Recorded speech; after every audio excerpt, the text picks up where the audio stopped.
This podcast is the first in a series that covers the topics of understanding and interpreting of bivariate regression analysis.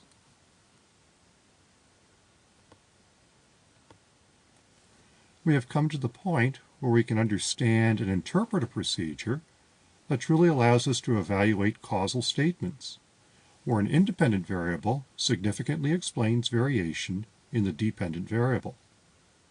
Here are some examples. Economic development causes democracy. Higher campaign spending causes Senate candidates to increase their vote totals. Increased popularity of the incumbent presidential candidate makes it more likely that the incumbent will win re-election. The key to regression analysis is that the addition of independent variables into a model allows us to control or hold constant other factors that are threats to valid inference about causal factors. With this technique, we can isolate any one potential causal factor and examine it closely for its precise effect on explaining variation in our dependent variable. Bivariate regression models are expressed as equations, such as the following: y equals a plus b sub 1 x sub 1 plus e, where y equals a dependent variable, a equals y-intercept, or constant, b sub 1 equals slope coefficient for the independent variable, x sub 1 equals independent variable, e equals error in predicting values of the dependent variable.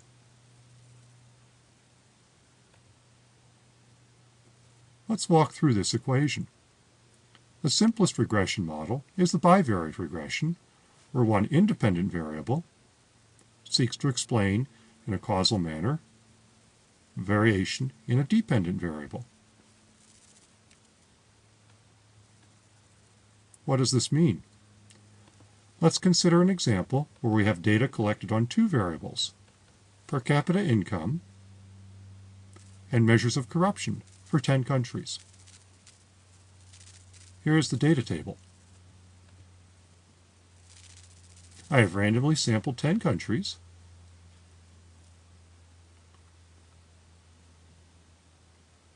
and gathered data on corruption and per capita income. Per capita income is measured in current 2012 US dollars by the World Bank, and corruption is measured by Transparency International on a 0 to 100 scale, with higher scores indicating the country is more corrupt and lower scores indicating more integrity.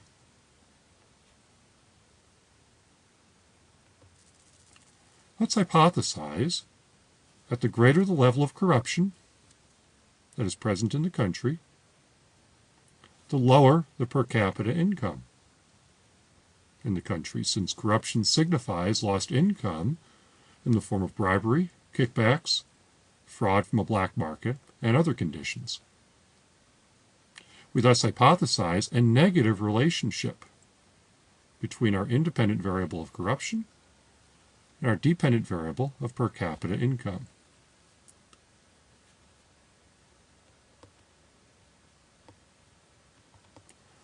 Let's make a preliminary assessment of the hypothesis using a scatter plot.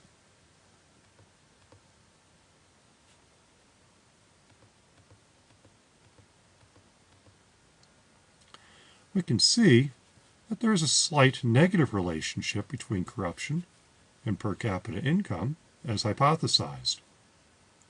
The less corrupt countries, Qatar, Middle Eastern oil exporting kingdom, France, Spain, Barbados, and Brazil, have higher levels of income than do the more corrupt countries, Bolivia, Indonesia, Mozambique, Eastern Sub-Saharan Africa, Nigeria, and Nicaragua.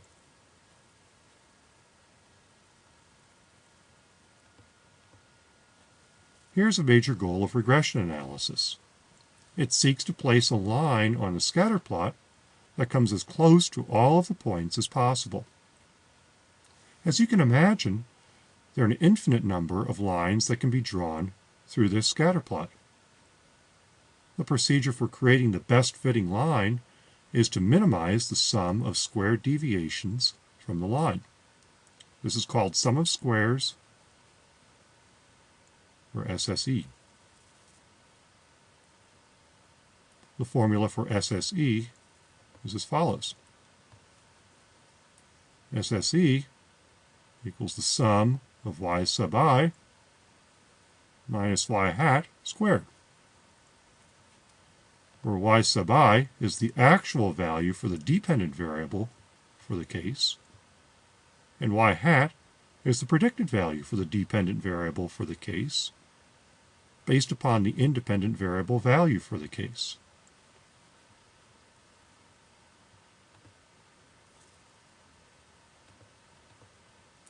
If we look at this best fitting line, we can see the visual effort required to find such a line. It is a mathematical balancing act. Since there is a wide range of values for our dependent variable, from Mozambique's $579 to Qatar's $89,736, and our independent variable, corruption, from Barbados's low level of corruption of 24 to Nigeria's high level of corruption of 73. But the sum of squared errors minimization calculation does this exact balancing act.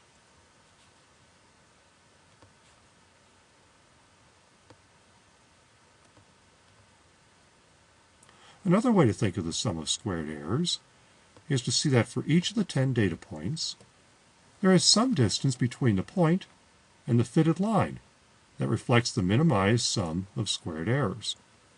For Qatar, we see that the fitted value is quite some distance from its actual data point, whereas for France, the fitted line almost perfectly fits its data point. The y sub I minus y hat is the distance between the point and the fitted line.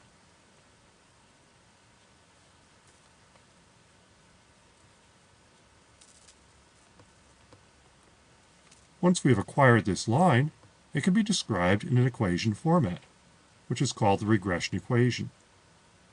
We will now go over the components of the regression equation for our corruption per capita income example. Y hat is equal to 69,464.2 minus 975.9 x sub 1 plus e. 69,464.2 is equal to the y-intercept of the regression equation. Minus 975.9 equals the slope coefficient of the regression equation. E equals the error term. The numbers in parentheses are t-ratios for the y-intercept, which is 3.41, and slope coefficient, which is minus 2.61. R squared is the coefficient of determination, which is 0.46.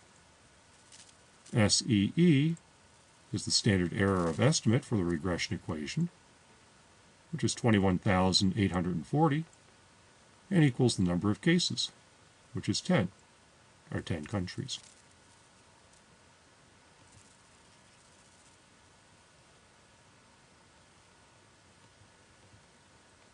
Here's what these components mean to us. The y-intercept is where the line described by the regression equation crosses the y-axis on the scatter plot. This means that when x equals 0, we solve this equation. Y equals 69,464.2 minus 975.90 x sub 1. We substitute 0 for x sub 1. 0 times 975.9 negative equals 0. 69,464.2 minus 0 is equal to 69,464.2.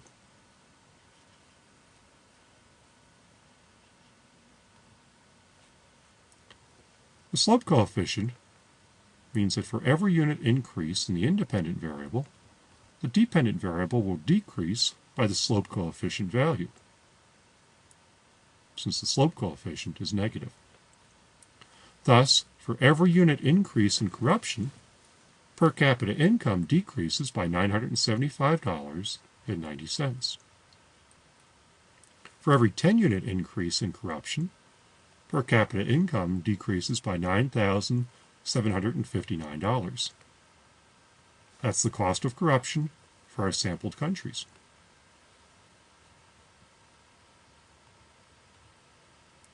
The t-ratios for the y-intercept and the slope coefficient determine whether or not they are statistically significant.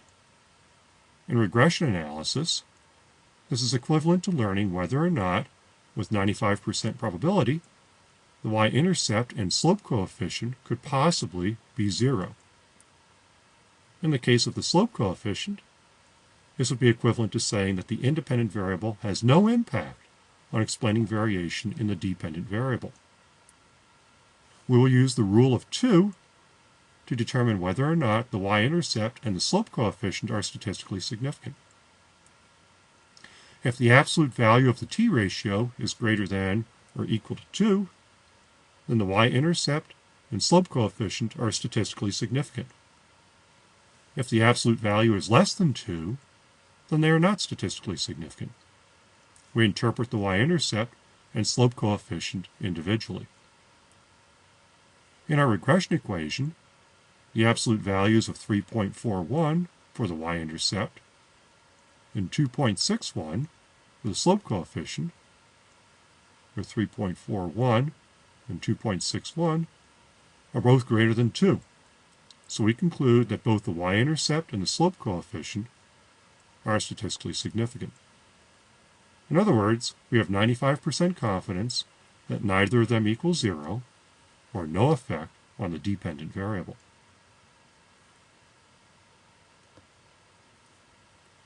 The R-squared tells us the precise percentage of variation in the dependent variable as explained by the independent variable.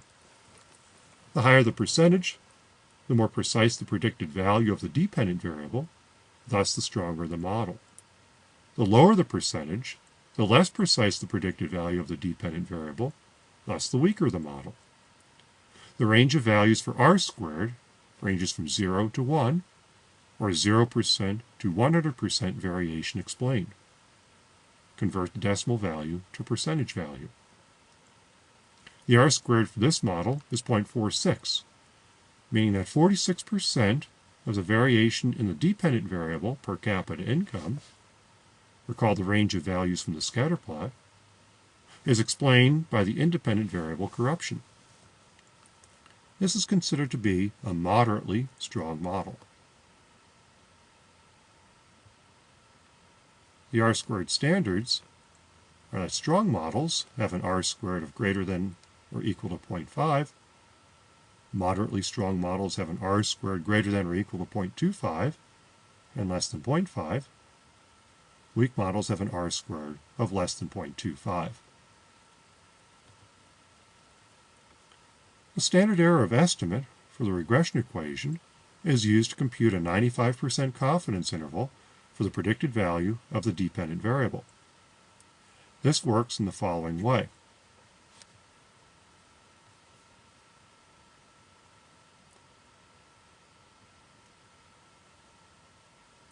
Let's say we're interested in predicting the per capita income for a country with a corruption score of 20 and learning the 95% confidence interval for that prediction.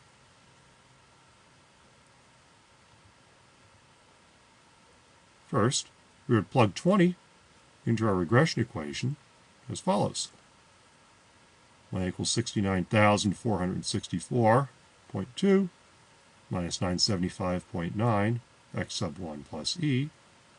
We plug in 20 for x sub 1, then we have y hat equals 69,464.2 minus the result of 975.9 negative times 20, or 19,518.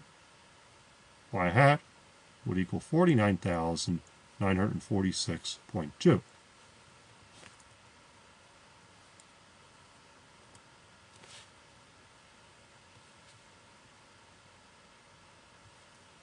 How accurate is this prediction? For x equals 20, the 95% confidence value is given by the formula y hat plus and minus 2 times the standard error of estimate. Our predicted value for y for x equals 20 is 49,946.2 plus and minus 2 times 21,840.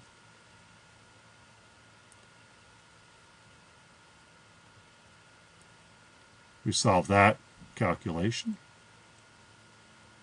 The upper bound of our confidence interval is 93,626.2. The lower bound of our confidence interval is 6,266.2.